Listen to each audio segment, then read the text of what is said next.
What's the dumbest thing you got paid to do? I used to work at Staples. The store manager was a reasonable guy, but the district manager was one of those types who felt like if he was paying you, you needed to be doing something, even if there was absolutely nothing to do. Whatever district office he worked in had access to the security cameras, so he could see if we were working or not. At one point, we had done every possible reasonable chore we could think of. We had cleaned up the entire store. Every product was stocked and lined up perfectly. Our break room was even spotless. One guy had cleaned the rust off the pipes in the bathroom. We had shut the power off to the trash compactor and scraped all the stuff off of it. We had cleaned the dust out of all the computers throughout the store and made sure all of their software was up to date. No stone was left unturned. The store was unrealistically clean and organized. If you saw a store like that on TV, you would think it was just a set and there was no way it was real. So there was legitimately nothing left for us to do. We got a call from the district guy. He told us to print up new shelf price tags, not the stickers that go on stuff, the tags that go on that little clear thing on the shelves, for everything in the store and replace all of the old ones. We had already replaced all of the ones that were bent or something, but he didn't care. We needed to replace all of them, so I spent most of a 10-hour shift pulling old price tags off of the shelves and replacing them with new ones.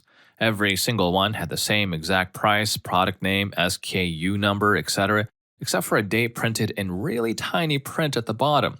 Later, he showed up, though his showing up wasn't unusual. He lived pretty close to our store, to verify that they'd all been replaced by checking a bunch of these dates. He had a magnifying glass to do it. He's a jerk. Also, one time he threw away, or more accurately, had us throw away, over $10,000 worth of tax software and a bunch of displays because he looked at the date and saw that it was after March 15th and completely space thinking that was tax day instead of April 15th, and he wouldn't listen when one of the shift managers tried to correct him. He just shrugged this off like, yeah, mistakes happen. But then, not even a week later, he yells at me for just asking if I could have a copy of some of the magazines we were throwing away because that would technically be theft. Story 2. You know those shows like Extra, Entertainment Tonight, etc.? It was literally my job to watch those and summarize each segment. The companies that produced them would pay us to do this, also to scour the internet for weird news. Kind of like FARC, but we got paid and didn't provide commentary. I honestly don't know how long I did that job. 6 months, a year, 2 years? It seems like an easy gig, paid to watch TV? Hell yeah. But dear sweet baby Jeebus, it isn't that it's mind-numbing, it is, but hell, who can't get through a little tedium? It isn't that it's the most useless news that exists, but that wasn't the main reason why it was so awful. It wasn't even having to watch Billy Bush every day. No, although those things definitely accumulated, the worst was when I realized I knew more about Anna Nicole Smith's life and demise, and the drama surrounding the identity of her baby daddy than I did about, frankly, a lot of things I actually considered personal interests. I had opinions on John and Kate Goslin's divorce. I saw the rise of the Kardashians. Then the company I worked for decided to switch us from employees to independent contractors without warning. We all ended up filing complaints with the IRS over it, and that portion was shut down. I was also a promotional model for a subpar energy drink about a decade ago. I was paid to go to expos, shows, fairs, and other places and just pass out cans of the drink. The company didn't even want me discussing the product with the consumers and potential customers. My only job was to hand them the drink and a small informational flyer. If I was asked a question, it was made clear that I should just say, "It's all on the flyer, have a great day." It was like they didn't trust my brain enough to answer a question correctly. The kicker is that I was paid anywhere between $100 to $200 for only around 3 to 4 hours of work. To a broke college kid, hell, that was a ton of money. At the time, I thought I had landed this amazingly easy gig.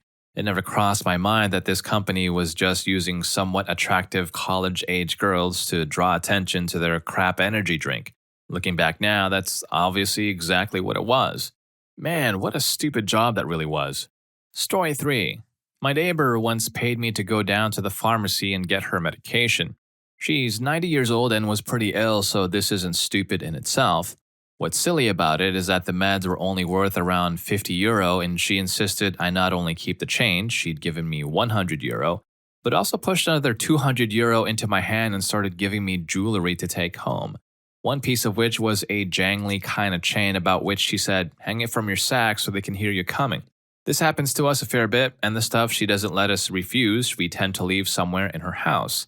She's nice and generous, but doesn't understand the difference between the value of a franc in 2002 and a euro in 2017. And it would be unjustified to accept that kind of money for an act of basic decency under those circumstances.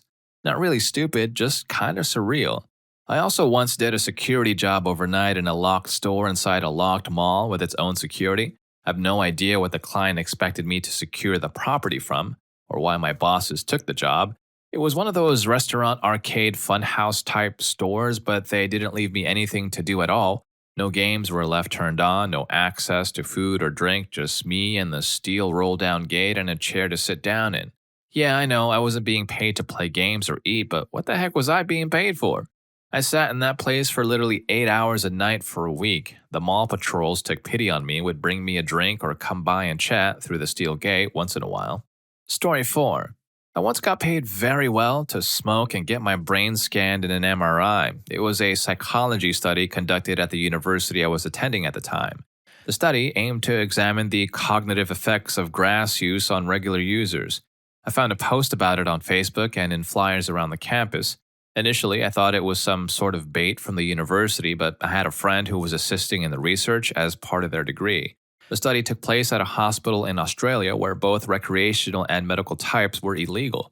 First, I had to perform some reflex tests as well as a problem-solving test. It seemed similar to an IQ test, while not under the influence. Then, I smoked. It was vaporized for me, and they placed me in an MRI machine to scan my brain. They also took lab samples, etc. I was given different strains with different levels and a control which had none. I did this over the course of 2 days, during which they provided lunch each day and walked me to a cool garden in the hospital for it, and also drove me to and from the hospital. I was paid roughly $200 each day. It was about 3 years ago, so give or take $50.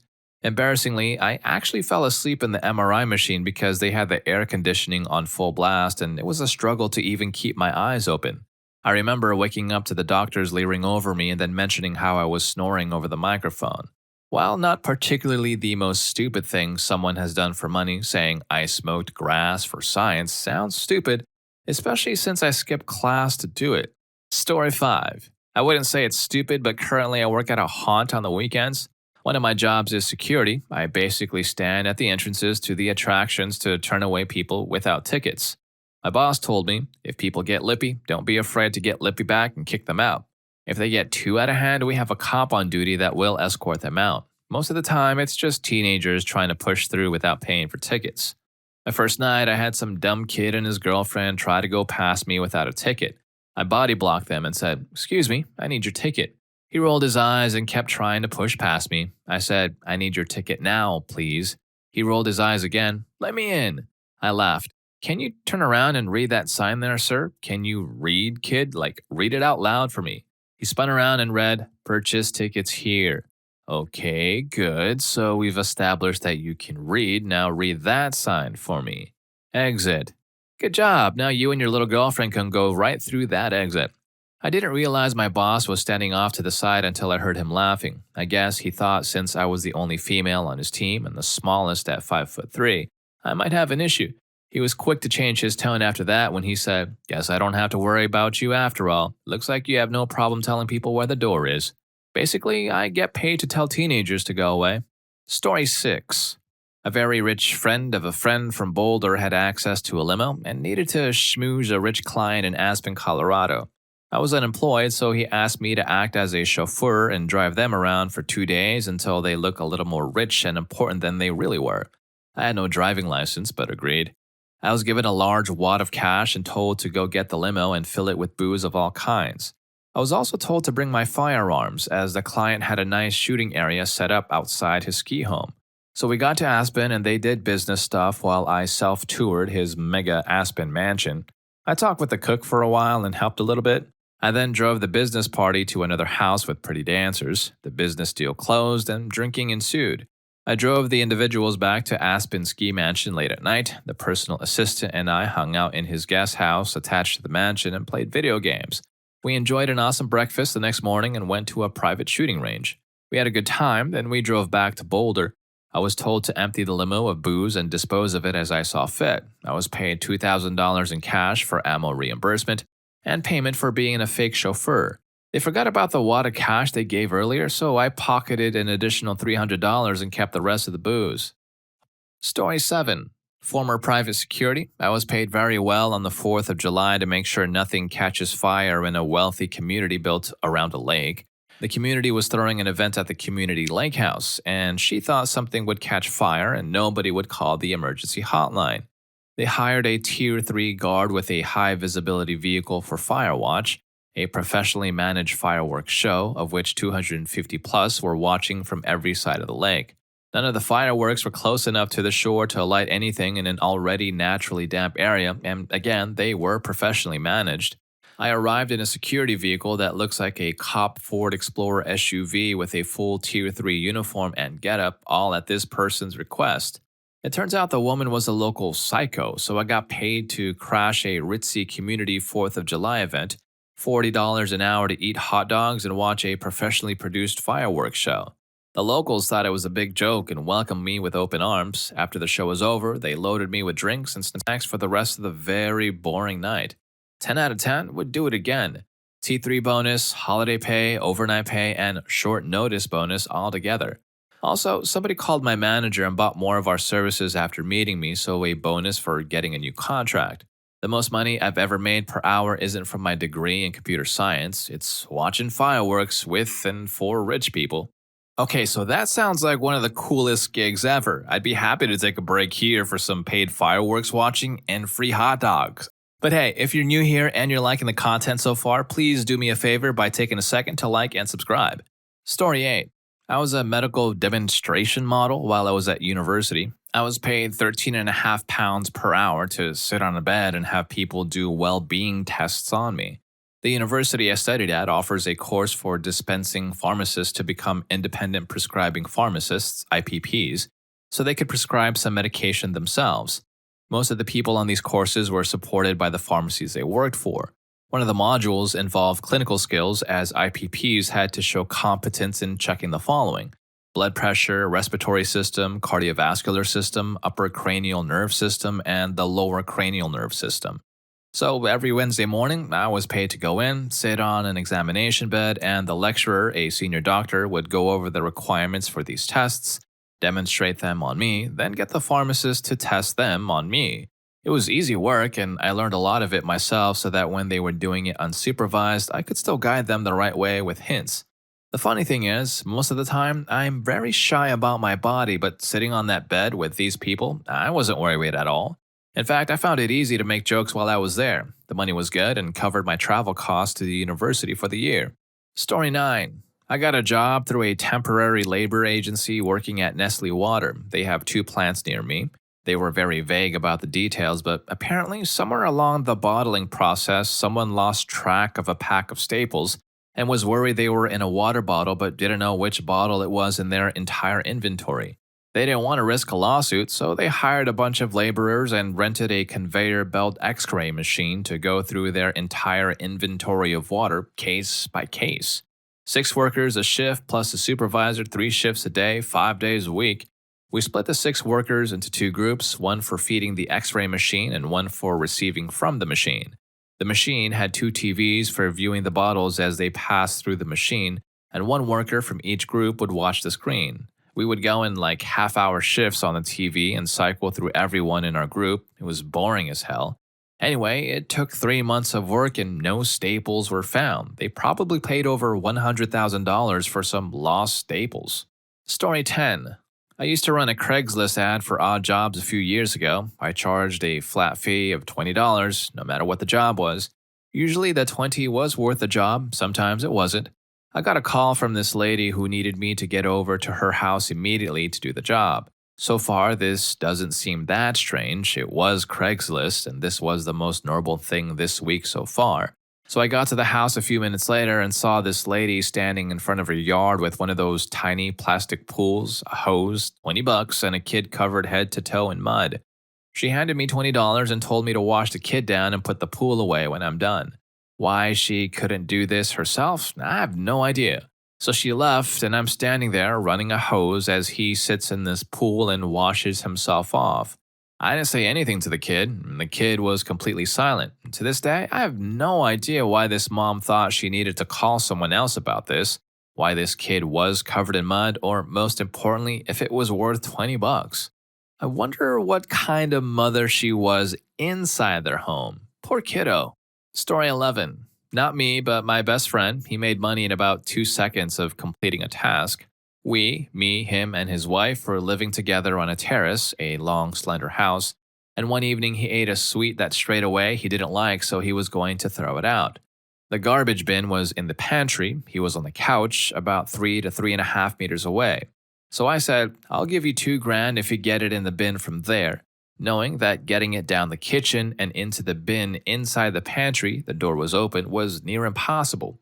He lobbed the lolly, we heard a small tink as it hit the pantry door, and then nothing.